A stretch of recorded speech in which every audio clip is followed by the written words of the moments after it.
Шулпы. Сәлем, дустым. Сиңа бик шатмын. Бүген без синең белән бик матур һәм үзенчәлекле бизәнү әйбере шулпы рәсеме ясарбыз. Ак кәгазь бите һәм кара карандашыңны әзерләдеңме? Әйдә, минем арттан кабатла. Ә мин сиңа шулпы турында сөйләрмен. Шулпы татар халкының бизәнү әйбере.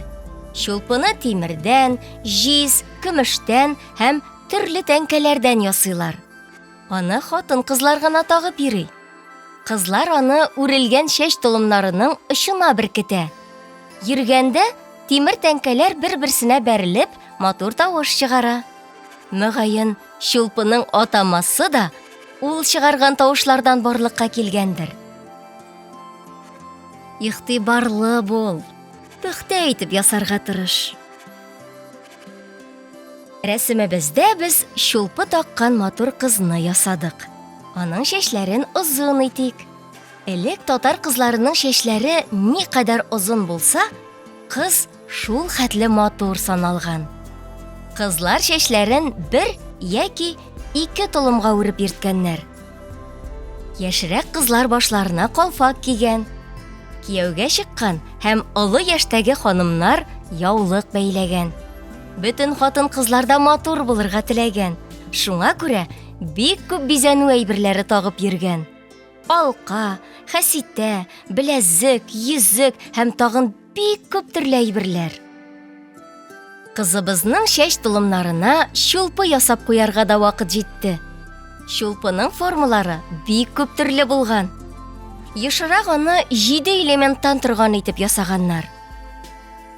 Инде рәсемебез әзер диярлек. Син арымагансыңдыр дип өметләнәм. Шулпыларыбыз матур чыга. Хәзер аларны бизибез. Уртада матур бизәк, кыйммәтле таш яки төсле пыяла беркетелгән. Шулпыны татар кызлары көн сайын тагып йөргән. Хәтта шулпы чыңлавына карап, кем килгәнен дә белеп булган дип сөйлиләр. Беләсеңме, татар шулпылары шактый авыр булган. Тимердән ясалган шулпы үзе дә авыр. Әле җитмәсә аңа берничә асыл таш та таксаң, нинди булачагын күз алдыңа китер. Чәч толымында эленеп торган бу авырлык татар кызларына башны югары, арканы төз тотып йөрергә ярдәм иткән. Төсле карандашлар белән буяу эшенә күчәргә тәкъдим итәм. Рәсемебезгә бәйрәм төсләре керсен әле. Бик беләсең килсә, элек бөтен кешеләр диярлек кул эшләренә оста булган. Нәкъ синең кебек. Шулпы сатып алырга акчасы булмаган кешеләр аны кул астында булган әйберләрдән дә ясаган. Кемдер вак тимер акчаларны тишеп шулпы әмәлләгән.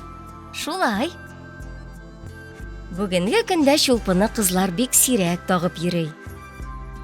Әмма хәзер андый милли бизәнү әйбере кире модага кирип бара. Әйе, аны хәзер милли ярминкәләрдә, базарларда, бәйрәмнәрдә күреп һәм сатып алып була. Рәсемнең кырыйларына чыкмаска тырыш. Сак кына буя.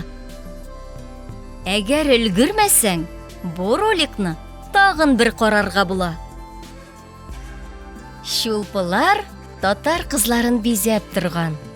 Ә бит шулпыга охшаш бизәнү әйберләре башка төрки халыкларда да бар. Мәсәлән, казаклар аны шашбау, ягъни чәч бавы дип атый. Димәк, ул безнең борынгы уртак мирасыбызның да бер өлеше булып чыга. Рәсемебез әзер.